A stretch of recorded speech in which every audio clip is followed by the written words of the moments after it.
The online experience in Red River is core to our DNA, and we've improved it by focusing on 4-player co-op. This means you and your mates can join in at any point in the campaign. We have a really nice kind of lobby widget which allows you to very quickly build a fire team from your friends.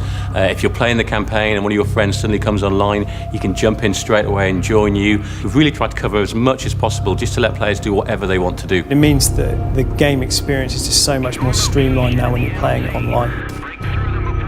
Red River will have join in progress implemented. It's a big thing for us.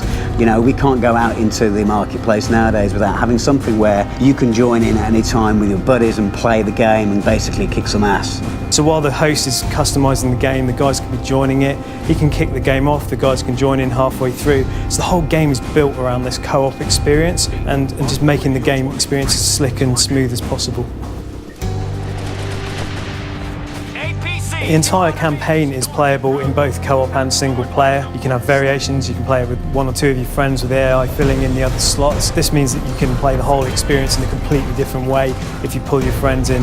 We hope that you're going to be doing that all the way through because that's definitely the best way to play this game. We've also got 4 distinct co-op game modes. We have Last Stand, which is essentially a defensive game mode where you have to hold a position against increasing waves of enemies. We have a Convoy Escort mode, which is moving with a convoy, clearing the route ahead, etc. In addition to that, we also have Combat Search and Rescue.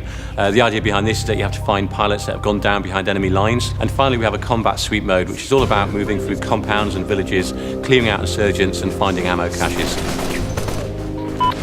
What we wanted to emphasise with the FTE modes though is score this time, so there is a high score that you've got to try and improve on. There's an optimal strategy that you can try to apply, but there's always going to be ways to tune that and improve it and add to your score.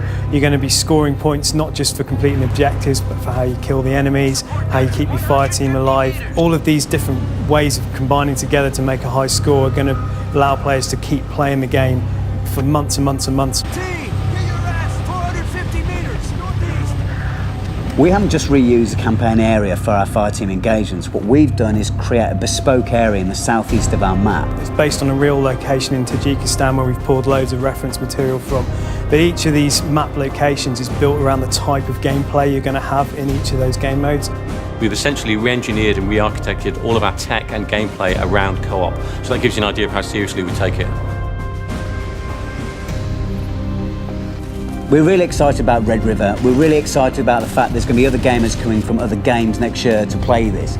They've kind of bored of the corridor shooter. They want a more tactical experience. And Red River gives you this. It gives you the co-op experience. It gives you the experience through the eyes of the Marine, the opportunity to upgrade your character and his loadout. Massive potential for replay. And I think it's really going to hit home with those guys that are bored of other games out there that don't quite hit the mark.